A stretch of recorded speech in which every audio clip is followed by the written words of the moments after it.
Devin, thank you for being here. I'm going to teach you about D.B. Cooper today. So D.B. Cooper was a criminal. Keep it plain and simple. That is his alias that people will call him. A lot of people believe it was just Dan Cooper. I don't know where the B came from, but we call him D.B. Cooper. So who is D.B. Cooper? D.B. Cooper was allegedly an early 40s white male, very well dressed when he hopped on this flight, and he did a plane jacking. And they call it a air piracy. So just like pirates on the sea, instead of hijacking a boat, he hijacked a plane. This happened on November 24th, 1974. So kind of set the scene. Now, what is happening? Where is this happening? I'm sorry. Northwest Orient Flights 305 on a Boeing 727. So not a huge plane, but a pretty good sized plane. So this was heading from Portland, Oregon to Seattle, Washington. So not a very long flight. So I believe that is why he did this, is because he knew that it's not a long flight, he can get his message across quick, get stuff down, and the police could not do anything too insane because it was such a short time span. You know, you can't get a crazy amount of people on this airport because then, you know, worse things can happen. That's what they don't want to happen. So how did this all begin? He gave a note to the flight attendant saying that I have a bomb and I am okay to use it. So she realized that this is a real thing. And she only realized that after he popped open a briefcase showing, I believe it's 8 cylinders and red wires. So therefore she's like, this is real. Now I have to go along with this. He had very simple demands. His demands were kind of odd. So of course he asked for money. He asked for $200,000, 1.4 today. He asked for 4 parachutes. And the parachutes that were given to him, 3 of them were solid parachutes. One of them was a decoy. And he actually took the decoy. He took 2 parachutes with him when he jumped. 2 of them were in the pocket. And he wanted a fuel truck standing by in Seattle to, I believe, fuel the airplane. That's what my thought process was. So he released all the 36 flight members, but he kept multiple flight attendants and the pilots.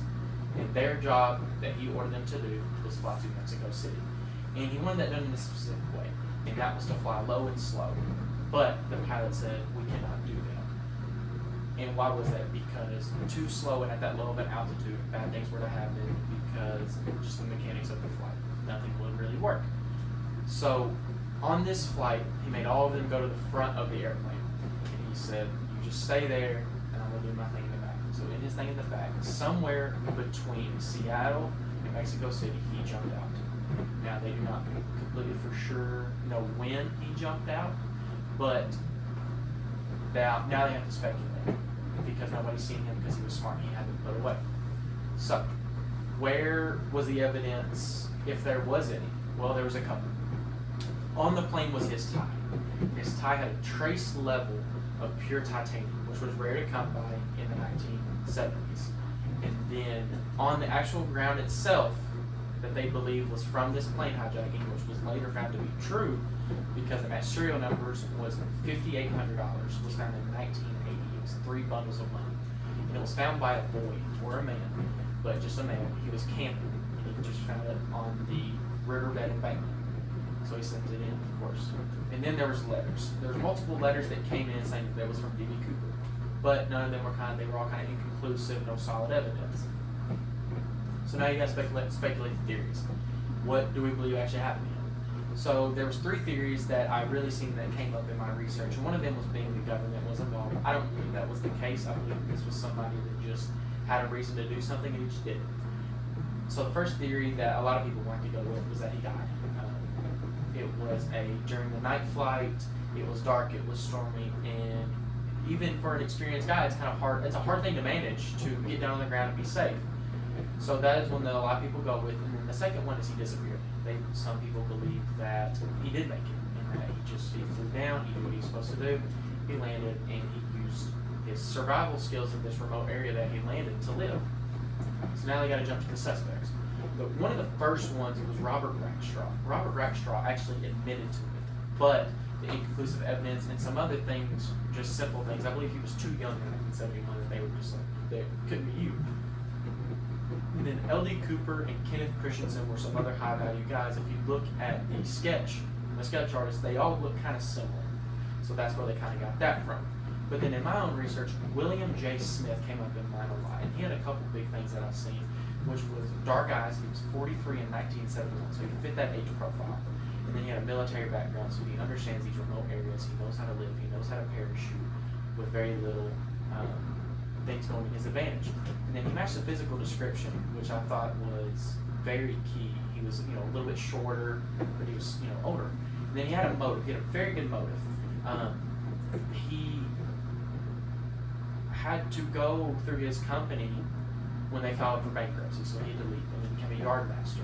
So that's where the tie from D.B. Cooper with the trace levels of titanium, pure titanium, to further that, that's where he could find that.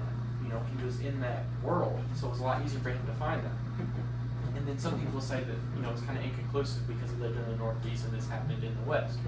But, if you really want to commit the crime and you just want to be away from your family, not put them in any jeopardy, you want to do it by yourself, then I believe that he did the right thing by going out west. So what were the final thoughts from the FBI? So this was called Norjack, and that was the name of this whole thing. So it started in 1971, and the case was concluded in 2016. And the FBI said that we cannot conclude this. We said that we cannot do it. It remains the only unsolved air piracy in U.S. history. So just this one. So why did they kind of come to this conclusion? Well, they interviewed and had over 1,000 plus suspects. So they had a lot of people, a lot of things to go off of. But then they never had any conclusive evidence. They said, even with his tie and all this kind of, there's a fingerprint here and all this kind of stuff, they could never put anything together. So with that, no DNA match, they just couldn't get no leeway in anything. And then they never found the rest of the $200,000. So that was one of the big things, and they believe that this is just one of those things where he planned this out so well that he was just able to do this. So I hope you learned a little bit about D.B. Cooper. I thank you for being here very much. Thank you.